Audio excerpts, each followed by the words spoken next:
Welcome to my channel. This is lecture number 14 chapter number 3 twelfth class की physics. अब यहाँ पर हम चल रहे हैं इलेक्ट्रिकल सर्किट। टॉपिक का नाम यहाँ पर इलेक्ट्रिकल सर्किट है। बड़ा डिटेल में स्टार्ट होगा ये टॉपिक, काफ़ी लंबा है ये। तो इसमें किरचॉफ लॉज है, उसके बाद व्हीटस्टोन ब्रिज है, पोटेंशियोमीटर है, मीटर ब्रिज है, ये सब चलेगा इसके अंदर। उसके बाद चैप्टर खत्म हो जाता है ये। तो हम जरा इलेक्ट्रिकल सर्किट को आराम समझेंगे। टॉपिक यहाँ पे स्टार्ट होता है किरचॉफ लॉ से। आइए, किरचॉफ लॉ क्या कहता है हमारा? किरचॉफ लॉ है, कुछ दो तरह के लॉ होते हैं, Kirchhoff first law, second law. इसको आप फर्स्ट लॉ भी कह सकते हो। इसमें क्या कहता है कि कहीं एक जंक्शन पर सारे करंट जितने भी आके मिलते हैं उनका सम जीरो होता है। ये कह रहा है कि एक जंक्शन है, करंट आया I1, यहाँ से करंट आया I2, यहाँ से आया I3 और यहाँ से गया I4। कह रहा है ये जो सारे करंट हैं, जितने जंक्शन पर करंट आके मिले हैं, इन सबका सम जीरो है। ये कौन कहता है? किरचॉफ लॉ कहता है। The sum of current at any junction is zero. इस लॉ को हम कहते हैं जंक्शन लॉ। जंक्शन लॉ, इसको हम करंट लॉ भी कहते हैं, करंट लॉ भी कहते हैं। पेपर में आता है जंक्शन लॉ एक्सप्लेन करो, तो यह है कि sum of current at a junction is zero. तो sum of current at junction is zero, इसका मतलब ये है। इसका मतलब क्या है? जो करंट आ रहा है, I1 आया प्लस I2 आया, जो करंट चला गया I3 और I4, ये सारे करंट आपस में इक्वल होते हैं। तो करंट आया हमारे पास जीरो। तो ये क्या कह रहा है कि जितना भी सारा करंट हमारे पास आता है वो एक तरह का हमारे पास जीरो। जितना करंट हमारे पास आया इतना करंट हमारा इनकमिंग जीरो हो गया। तो सम ऑफ करंट हमारा जीरो हो गया। मतलब अगर हम कहें incoming current is equal to outgoing current. Kirchhoff law किसे कहते हैं? किरचॉफ फर्स्ट लॉ हमारे पास क्या है? कह रहे हैं कि एक जंक्शन पर जितने करंट आके मिलता है उसको हम कहते हैं zero. Meeting of all current at a junction is a zero. Sum of the all current at a junction is zero. तो इसे कहते हैं फर्स्ट लॉ भी कहते हैं, इसको किरचॉफ फर्स्ट लॉ कहते हैं, जंक्शन लॉ कहते हैं, करंट लॉ कहते हैं। तो delta sigma I is equal to zero. तो अब देखो जरा यहाँ पर इसमें क्या है कि हमारे पास करंट हमारे पास आया और इतने हमारे पास चला गया। हमारे पास आया और चला गया, I1 आया, I2 आया, माइनस I3 I4, इन्हें हमने काट दिया। तो incoming current equal to outgoing current, इसे कहते हैं हमारे पास किरचॉफ फर्स्ट लॉ। अच्छा, हमारा करंट जो होता है इसका फॉर्मूला होता है dQ/dt, change in rate of change of charge. अगर हमारा करंट हमारा जीरो है, अगर हमारा sum current of sum zero है, तो उसका मतलब है dQ equal to zero. dQ का मतलब क्या है? Change of charge, change in charge. इसका मतलब क्या है? चेंज इन चार्ज बराबर जीरो। इसका मतलब है चार्ज हमारे कांस्टेंट है, मतलब कंजर्वेशन ऑफ चार्ज को फॉलो करता है। कंजर्वेशन ऑफ चार्ज, इसका मतलब क्या? हमारे पास चार्ज हमारा कांस्टेंट है। किरचॉफ फर्स्ट लॉ हमारा कंजर्वेशन ऑफ चार्ज को फॉलो करता है। क्वेश्चन आता है कंजर्व चार्ज हमारा कौन सा फॉलो करता है? First law, second law. तो आप लिखोगे फर्स्ट लॉ को। देखो, delta sigma is equal to delta Q upon delta T zero है। अगर ये जीरो है तो टाइम तो जीरो का भी होता नहीं, तो D Q equal to zero हुआ। डी क्यू जीरो का मतलब क्या है? हमारे पास चेंज इन चार्ज जीरो है। इसका मतलब चेंज नहीं हो रहा, तो चार्ज हमारा कॉन्स्टेंट है। इसे कहते हैं conservation of charge. That's it. ये फर्स्ट लॉ है, बता दो जल्दी से इसको।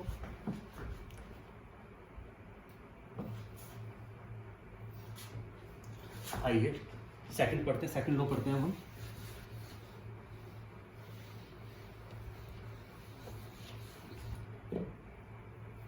सेकंड लॉ पढ़ते हैं यहाँ पर हमारे पास।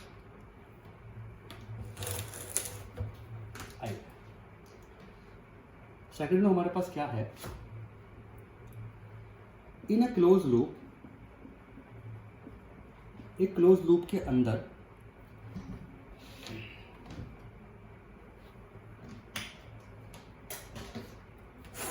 in a closed loop, algebraic sum of change in potential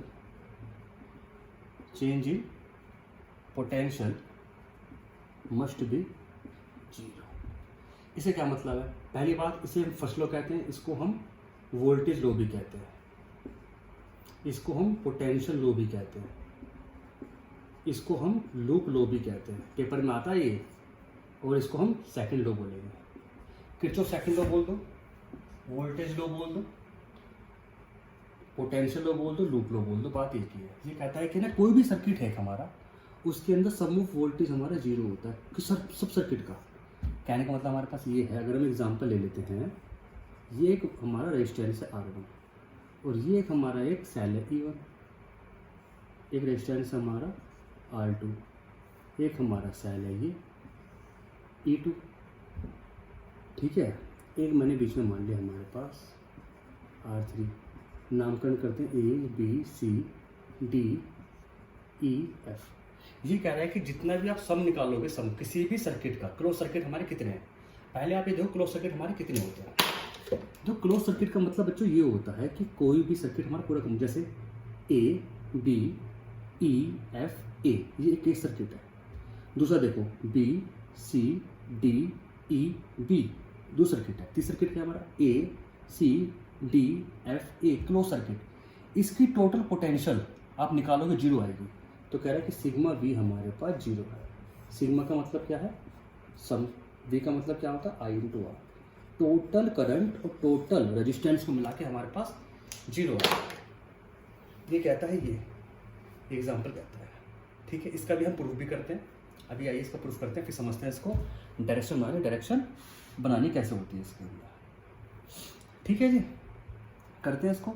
दूसरी बात, इसे करने से पहले मैं ये बता दूं कि आपको पता होगा work is equal to potential into charge होता है, पोटेंशियल इंटू चार्ज। अगर ये कांस्टेंट है तो वर्क भी हमारा कांस्टेंट हो गया। So it follow conservation of energy. ये कंजर्वेशन ऑफ एनर्जी को फॉलो करता है कौन, किरचॉफ सेकंड लो। पहले यहाँ तक उतारो उसको, फिर एक क्वेश्चन करके देखते हैं कैसे बनेगा zero.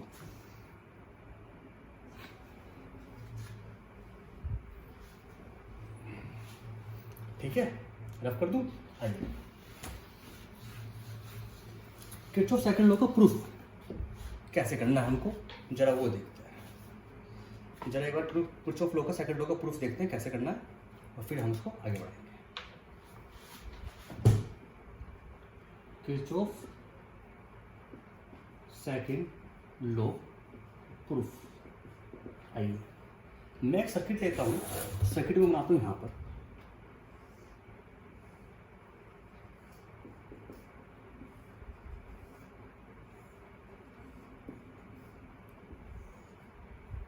A B C D E F, cell number 1, cell number 2, resistance 1, resistance 2, resistance 3। ठीक है। पहली बात क्या है, करंट यहाँ से आएगा I1, सेल देगा, यहाँ से करंट जाएगा I2। करंट ऐसे चलेगा और ऐसे चलेगा, दोनों मिलकर साथ हो जाएंगे I1 प्लस I2। तो I1 I2 आगे चलेगा, I1 अपने घर की तरफ और I2 अपने घर की तरफ। अगर जो करंट आ रहा है और जो करंट गया और जो करंट आया अगर सेम है तो हम कहेंगे सर्किट हमने करंट जो है सही डिस्ट्रीब्यूट करी है। कैसे करा मैंने, सेल नंबर 1 से करंट I1 आई, सेल 2 से I2 आई, ये इधर से आई, ये इधर से आई, दोनों मिल गए अपनी आपस में इधर चले गए एक रास्ते को, और जाके अपने अपने घर की तरफ चले गए। यहाँ तक ये हमारा डिस्ट्रीब्यूशन ऑफ करंट है। अब हम किरचॉफ सेकंड लॉ में क्या कहते हैं, कोई भी सर्किट लो तो टोटल पोटेंशियल जीरो आएगा। वो ये कहता है हमारा कि कोई भी सर्किट लो आप, टोटल पोटेंशियल हमारे पास कितना आएगा, जीरो आएगा। ये है। तो हम सर्किट ले लेते हैं कोई सा भी, मैं ले लेता हूँ A B E F A। देखो बच्चों, मैं इसको आपको एक क्वेश्चन बनाना सिखा रहा हूँ और जरा इसको समझेंगे आराम से। आप जरा हाथ उतार लो आराम से, क्योंकि मैं समझाऊंगा उसको तो एक बार में समझ में आनी चाहिए, क्योंकि ये इंपॉर्टेंट है।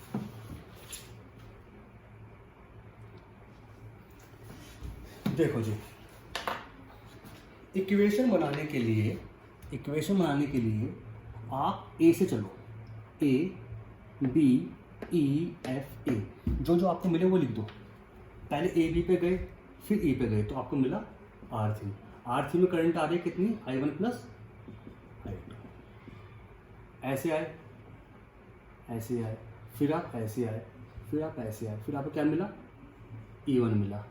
फिर आपको क्या मिला इसके बाद, ऐसे आए, फिर आपको ये मिला, फिर आपको ये मिला, फिर आपको मिला R1।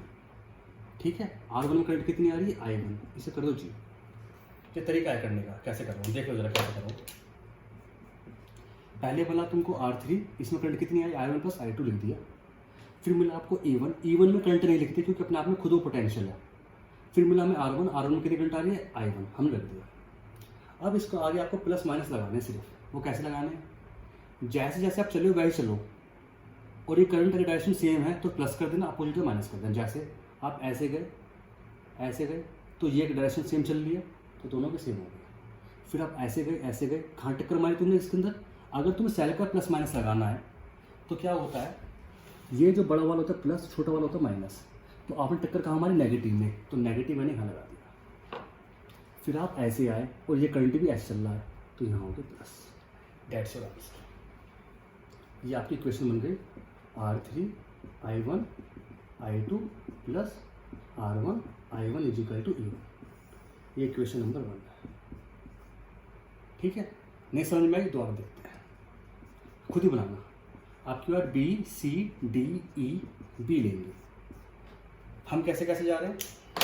हम जा रहे हैं ऐसे ऐसे ऐसे ऐसे, ये आपका E2 है, ऐसे और ऐसे। ठीक है, जो जो आपको पीछे मिल गया वो लिख दो। पहले मिला आपको R2, R2 में करंट है I2, फिर आपको मिला E2, फिर आप ऐसे गए, फिर आपको मिला R3, R3 मतलब I1 plus I2 is equal to कर दो 0। अब क्या करना है आपको? इसके आगे क्या लगाना है? प्लस माइनस लगने हैं। कैसे लगेंगे? आप ऐसे जा रहे हो, यहाँ करंट उल्टी आ रही है तो माइनस हो गया। फिर आपने टक्कर कहाँ मारी? इसमें प्लस वाले में मारी तो प्लस हो गया। फिर आप ऐसे गए, करंट उल्टी आ रही है, देखो आप ऐसे आ रहे हो, ऐसे जा रही है, माइनस। ये बन गया आपकी इक्वेशन। इसको उधर ले जाओ, E2 is equal to I2 R2 plus R3 I1 equation number 2। ठीक है,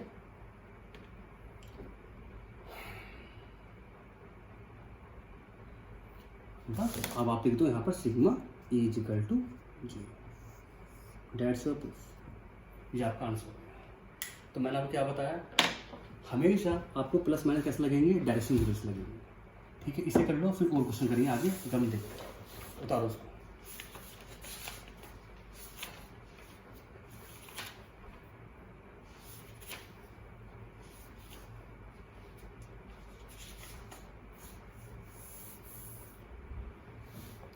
हो गया? करो करो उसको करो।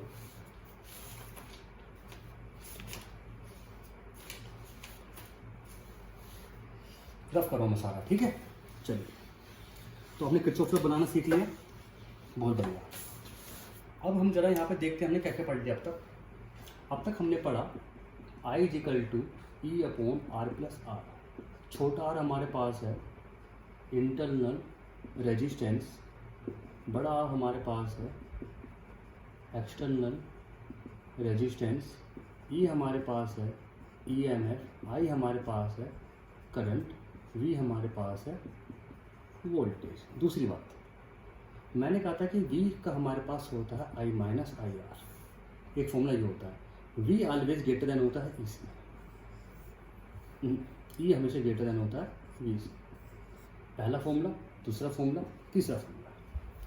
थर्ड फॉर्मूला हमारा होता है इंटरनल रेजिस्टेंस का, उसका फॉर्मूला होता है E by V minus 1 into R. इसके आपको प्रूफ नहीं करने, इनमें किसी का प्रूफ नहीं करने, पहले कभी थे कोर्स में, तुम्हारे कोर्स में नहीं है। ये तीनों बात हमारी बिल्कुल याद हो चुकी है। Fourth, Kirchhoff first law follow करता है कंजर्वेशन ऑफ चार्ज को। Fifth, Kirchhoff second law follow करता है कंजर्वेशन ऑफ एनर्जी। एक अब तक हमने इसकी बात कर ली, अब हम मैगर करेंगे इसमें लगता है एक। ठीक है, रफ करो उसको, उतारो जल्दी से।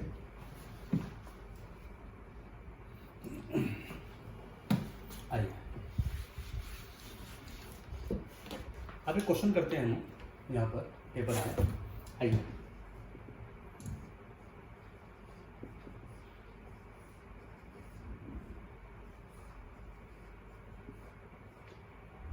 दो volt, 1 ohm, 3 ohm, 2 ohm, 3 volt, A, B, C, D, E, F. Find the current in 3 ohm resistance. ये क्वेश्चन है। लेट, तो हमने क्या करा, इक्वेशन बनाई। करंट यहाँ से I1 आई, यहाँ से करंट I2 आई, ऐसे I1 आई, ऐसे I2 आई, दोनों मिलके हो गई I1 प्लस I2। ऐसे गई I1 अपने घर की तरफ और I2 अपने घर की तरफ। ठीक है जी। तो अब हम बनाएंगे इसके अंदर कोई भी इक्वेशन। देखो दो वेरिएबल हैं तो दो इक्वेशन चाहिए, कोई सी भी ले लो। पहले मैं ऊपर ले लेता हूँ, इन A B E F A. मैं चलता हूँ वापस, मुझे पहले मिला 3, उसमें करंट है I1 प्लस I2। फिर मैं ऊपर गया, मुझे मिला 2 वोल्ट की बैटरी, 2। फिर मेरे को मिला I1, करंट है इसके अंदर I1 बराबर 0। अब मुझे इसके आगे प्लस माइनस लगाने हैं। मैं ऐसे करके चलाऊँ,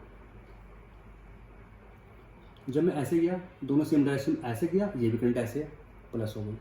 जब मैं ऐसे गया तो टक्कर मारी नेगेटिव पे, ये बड़ा प्लस हो छोटा नेगेटिव होता है तो छोटे में मारी। फिर ऐसे गया दोनों सेम डायरेक्शन में, प्लस हुआ। तो मेरे पास बनी equation 3I1 plus I2 plus I1 is equal to 2, equation number 1। ठीक है जी।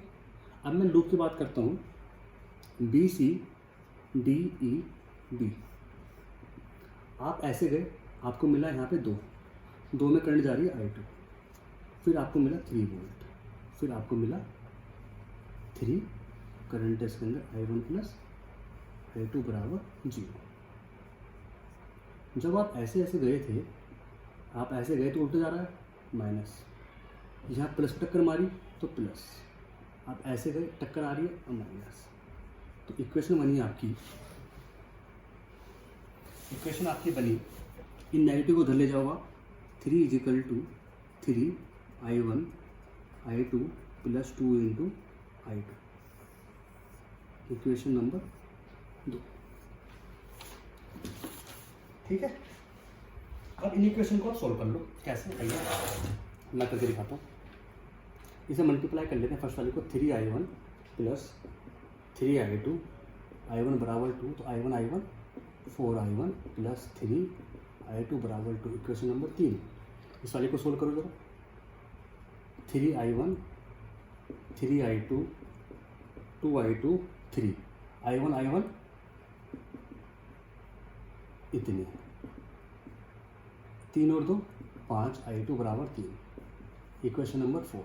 एक इसको सोल्व करो आप, सोल्विंग इक्वेशन नंबर 3 एंड 4। तो ये तो सिंपल ही है, इसमें तो कोई बड़ी बात है नहीं। देख लो, 4I1 3I2 बराबर 2, 3I1 5I2 बराबर 3।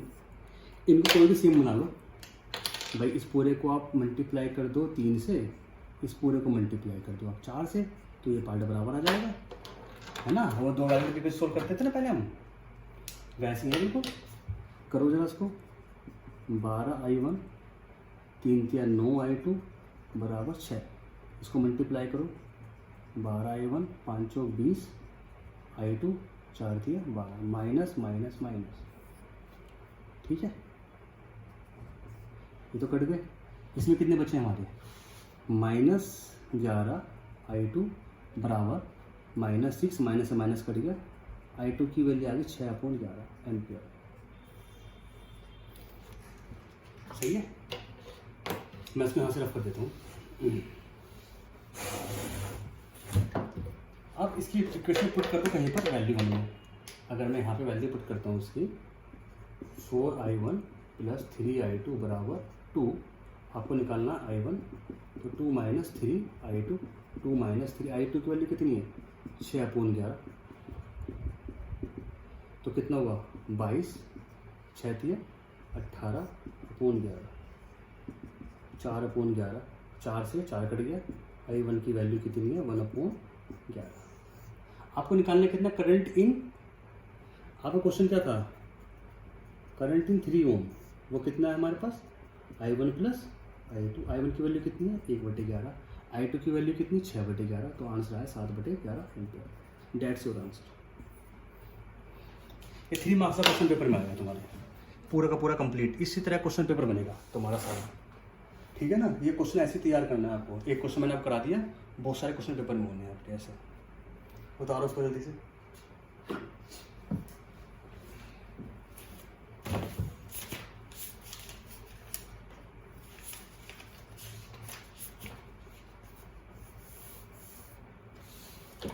ठीक है जी, उतारो जल्दी, उतारो उसको। 20 हमने यहाँ पे बहुत सारा पार्ट कंप्लीट कर लिया है। आगे क्वेश्चन करते हैं, न्यूमेरिकल करते हैं, जरा थोड़ा से और एक्स्ट्रा न्यूमेरिकल्स करते हैं।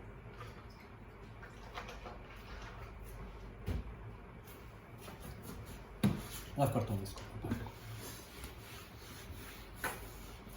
चलिए मैं जरा कुछ क्वेश्चंस करा रहा हूँ, उसको जरा देखते हैं एक बार। एक हमारे पास क्वेश्चन आया है, find the magnitude of charge. Find the magnitude of charge. अगर हमारे पास ये ग्राफ दिया हुआ है आपको 0, 2, 4, 5, क्या ये क्वेश्चन आप कर सकते हो? ये क्वेश्चन हमारा 11 के बेस पे है, ये पेपर में हमारा आया था 2016 में। I is equal to Q by T, क्यू is equal to I into T. इसका मतलब क्या है, जो क्यू है वो है एरिया अंडर कर्व। भाई ये है आपका वाई एक्सिस, मैंने आपको बताया था, और एक्स एक्सिस। अगर वाई एक्सिस ही मिल जाते हैं, वाई एक्सिस क्या है आई, एक्सिस क्या है ये है, इनको जो मल्टीप्लाई करा तो सामने वाला जो बनेगा ना वो उसका एरिया अंडर द कर्व देगा। एरिया अंडर द कर्व मतलब है ये वाला एरिया निकालना है आपको सारा। तो ओ ए बी सी मान लेते हैं।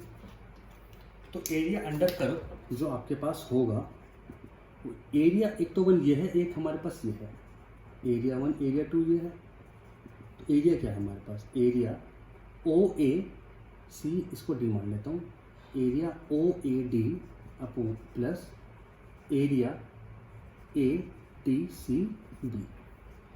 तो उसका एरिया कितना है 1/2, बेस कितनी है 2, हाइट कितनी है इसकी 5, तो 2 इंटू 5। दोबारा करते हैं इस एरिया का, लंबाई गुना चौड़ाई, तो ये कितना हुआ 4 में से 2 माइनस कर दिया तो लेंथ आ गई। और हाइट कितनी है इसकी 5, 2 से 2 कट गया, 5 प्लस 10 15 कूलम चार्ज आ गया। ये आपका आंसर, बता दो उसके यहाँ तक। अच्छा क्वेश्चन है ये।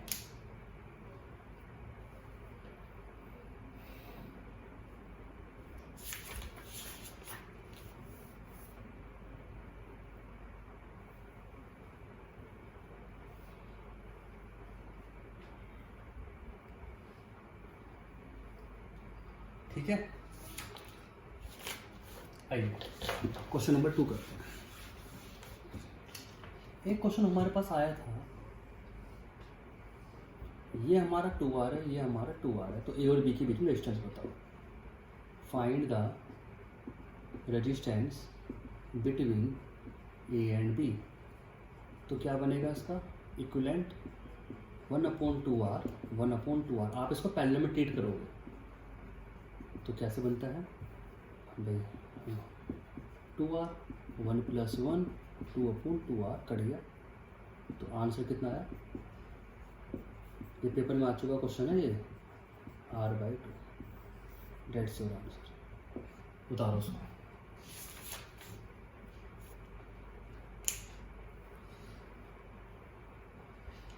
आइए क्वेश्चन करते हैं अगला। एक क्वेश्चन हमारे पास ये है,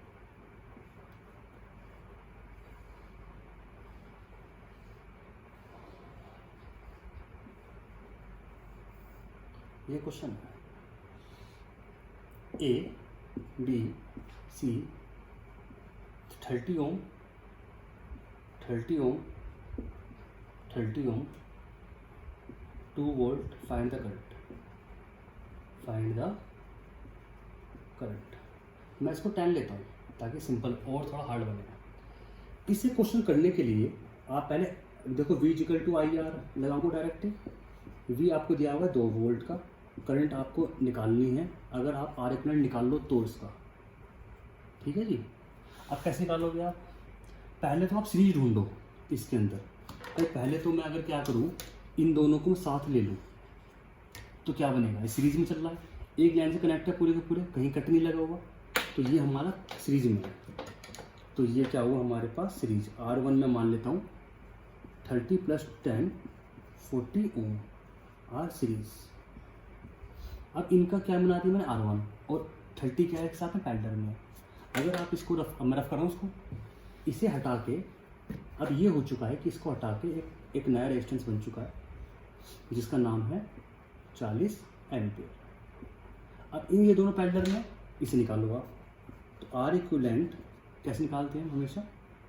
देखो जब भी कोई दो चीज़ पैरेलल में होती है तो निकालने का तरीका क्या है, इनको मल्टीप्लाई करो और इनको डिवाइड कर दो, प्लस कर दो।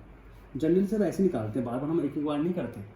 इनको मल्टीप्लाई करो अपॉन इनको प्लस कर दो, तो कितना आ गया 40 × 3 अपॉन 70 कट गया हमारे पास। तो 4 × 12 अपॉन 7। ये हमारे पास है R इक्विवेलेंट, ठीक है। ये हमारे पास R इक्विवेलेंट है। तो अब क्या निकालना है, करंट निकालना है। तो 2 × I × 120/7, तो 2 × 7 अपॉन 120 = I = 14/120 एम्प।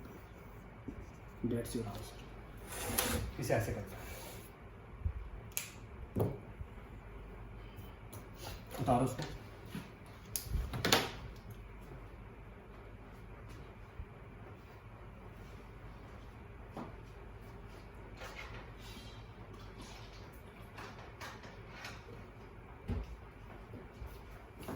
एक क्वेश्चन और करते हैं, आइए।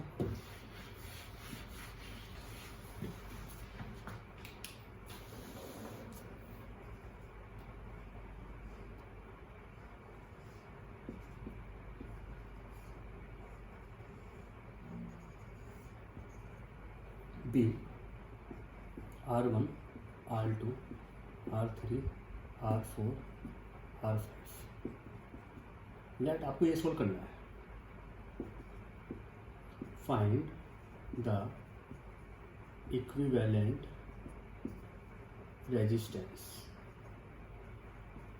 तो कैसे करेंगे, चलिए हम बताइए कैसे करेंगे आप इसको। सी है, पहले तो हम सीरीज कम्बिनेशन देखेंगे। इसके अंदर सीरीज कम्बिनेशन कौन सा है, ये दोनों है। तो कितना बना इसका, इसका बना R1 + R2 और इसके साथ ही पैरेलल में। तो हमारा R1 लो, आप लो, पता है क्या, आप लो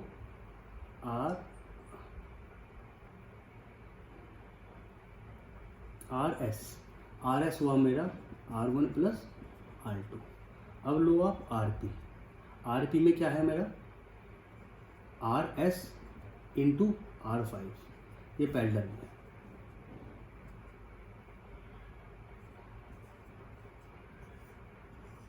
RS क्या है मेरे पास R1 + R2 × R5, R1 + R2 + R5।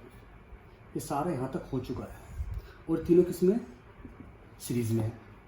तो इसका मतलब क्या हो गया, R टोटल RP, पहला है आपका R4, फिर आपका RP, फिर आपका R5। ये भी R5 था, इसको चलो R6 ले लो, R6, ठीक है। खत्म, आपका पहले आंसर आ गया बस आपका। R4 R1 R2 R5 R1 R2 R5 R6, that's your answer, that's your answer। तो इस तरह से आपको क्वेश्चन सोल्व करने हैं। एक बार करके देखो अपने हाथों से, इंपॉर्टेंट क्वेश्चन है ये, अच्छे क्वेश्चन है काफ़ी, ठीक है। Thank you for the watching.